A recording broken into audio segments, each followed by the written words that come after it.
Good morning. Welcome back to Morning Motivation with Matthew Daniels. And today, I just want to talk to you guys about misfortunes or magic. That's right, family. Misfortunes or magic. But what is Matthew Daniels talking about?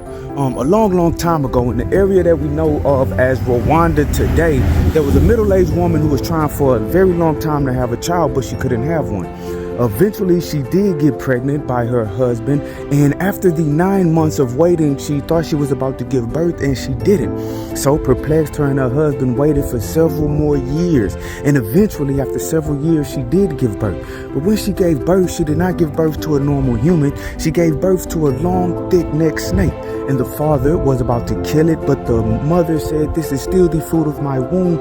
I love it. I will not let you harm the snake." And so they got the wise men of the village to come to their hut to tell them what they should do.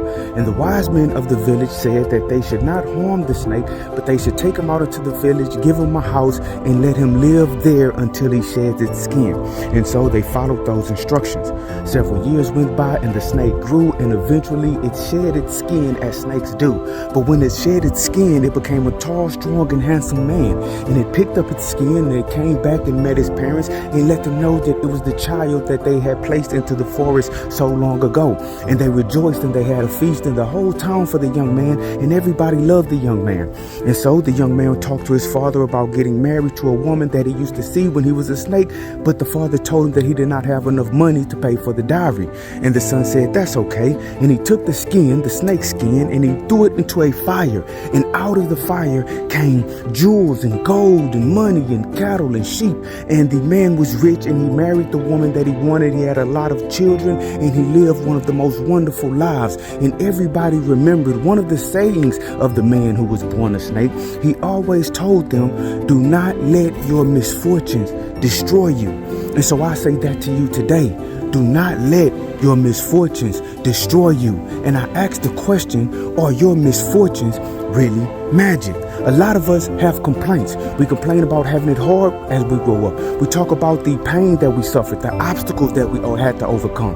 And a lot of times, if I'm being honest, we're telling the truth. We have had to overcome a lot. We have suffered. We have been abused. We have suffered pain. But in life, family, we cannot let these things destroy us. We cannot let these things stop us. We cannot let them knock us off our path. We must fight harder. We must wake up every day and fight harder if we have suffered these setbacks. And our misfortunes might just be magic, family. But what do I mean? It is those things that have made us strong. It is those things that have made us resilient. It is those things that we have suffered in the past that have made us the people that we are today. So maybe our misfortunes were the magic that was going to make our lives become the lives that we are supposed to live. So remember, family, you're awesome. You're amazing. You're wonderful. You're great. And you are going to change the world. I just hope I'm still alive to see it, family. I'm out. Good morning.